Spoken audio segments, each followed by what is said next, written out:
ഓ, ഞാനിത് നിന്നോട് ഇനി എത്ര പ്രാവശ്യം പറഞ്ഞു തരണം. ഞാൻ നിന്നോട് പറഞ്ഞു തന്ന പോലെ മര്യാദക്ക് അങ്ങോട്ട് ചെയ്യേ. വേഗം ആവട്ടെ. അങ്ങനെയല്ല, അത് കുറച്ചും കൂടി തിരിച്ചിട്ട് വെക്ക്. ഇങ്ങനെ മതിയോ? ആ മതി, ഇറങ്ങി വാ. ഓക്കെ. അമ്മേ, അയ്യോ. ഇതേ നിന്റെ ബാംഗ്ലൂര് ഹൈദരാബാദും ഒന്നും അല്ല, തോന്നിയതുപോലെ കാണിച്ചുകൊണ്ടിരിക്കാൻ. ഇവിടെ ഞാനാ പ്രസിഡന്റ്, അറിയാലോ? അറിയാം. ഇവിടെ ഞാൻ പറയുമ്പോ രാവ്, ഞാൻ പറയുമ്പോ പകല്. മനസ്സിലായോ? പോയിക്കോ, അടുത്ത പണിയേ വഴിയേ വരുന്നുണ്ട്.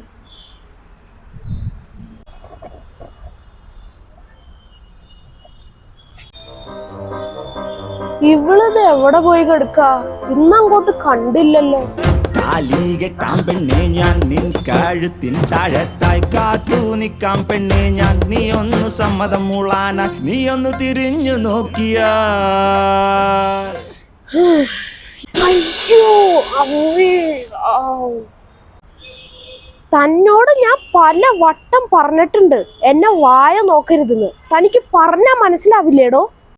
അയ്യേ, അങ്ങനെയൊന്നും വിചാരിക്കണ്ട. ഞാൻ നീ എവിടെയാണെന്ന് അന്വേഷിക്കായിരുന്നു.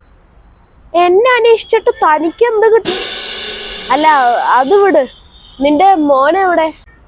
ഏത് റോണിയാ? അവൻ അവിടെ എവിടെയെങ്കിലും കാണും. അവിടെ ഉണ്ടല്ലോ. എടാ റോണി, ഇങ്ങോട്ട് വന്നേ. വരാ. എടാ മോനെ, അതെ ആ സ്റ്റോർ റൂമില്ലേ അവിടെ? ഉണ്ട്. കാണാണ്ടിരിക്കാൻ ഞാൻ അന്ധനൊന്നും അല്ലല്ലോ.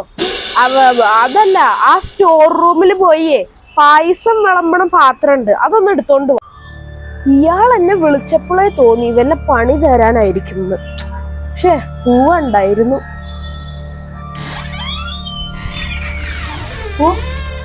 ഇതാണോ സ്റ്റോർ റൂം? സ്വിച്ച് എവിടെ?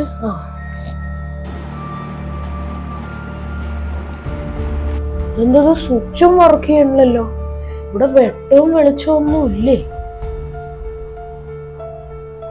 അല്ല, അങ്കിള് പറഞ്ഞ പാത്രം ഇത് എവിടെയാ? അതെന്താ?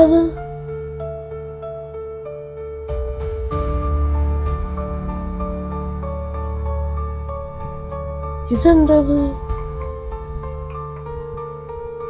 ടൈം മെഷീനാ?